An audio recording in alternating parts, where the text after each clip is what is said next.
সামনে একটা লড়াই আসবে এই দেশের মাটিতেই। এটা আমাদের ভবিষ্যৎবাণী না, এটা আমাদের দূরদর্শিতার আলোকে বলছি। একটা তো লড়াই দেখছেন প্রকাশ্য কুফুরির সাথে তাওহীদের লড়াই। একটা লড়াই দেখছেন না, প্রকাশ্য কুফুরির সাথে কিসের লড়াই?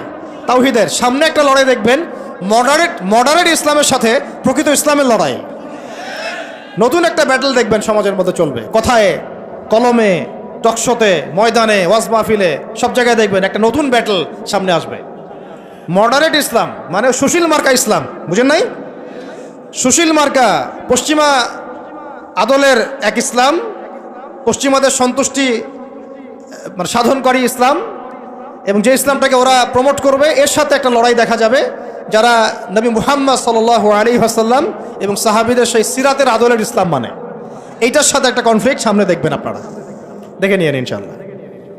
কারণ আমরা খুব গভীরভাবে অবজার্ভ করছি বিষয়গুলো, যে যারা এতদিন পর্যন্ত সুযোগ সন্ধানী ছিলেন তারা এখন মডারেট ইসলামের দীক্ষায় দীক্ষিত হচ্ছেন। এই ইসলাম দিয়ে আল্লাহর জমিনে দিন কায়েম হবে না। ইসলামে আল্লাহর জমিনে দিন কায়েম করতে হলে সাহাবীদের ইসলাম নিয়ে আসতে হবে বাংলার জমিনে। আর সাহাবীদের ইসলাম শুধু আমর বিল মারুফের ইসলাম ছিল না, এখানে নাহি আনিল মুনকারও ছিল।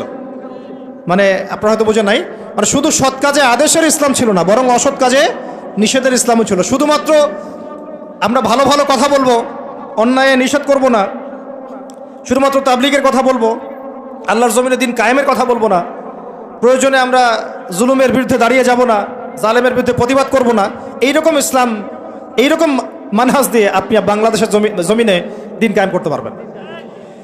এখন কথা হচ্ছে, আমি অনেক গভীরে চলে যাচ্ছি।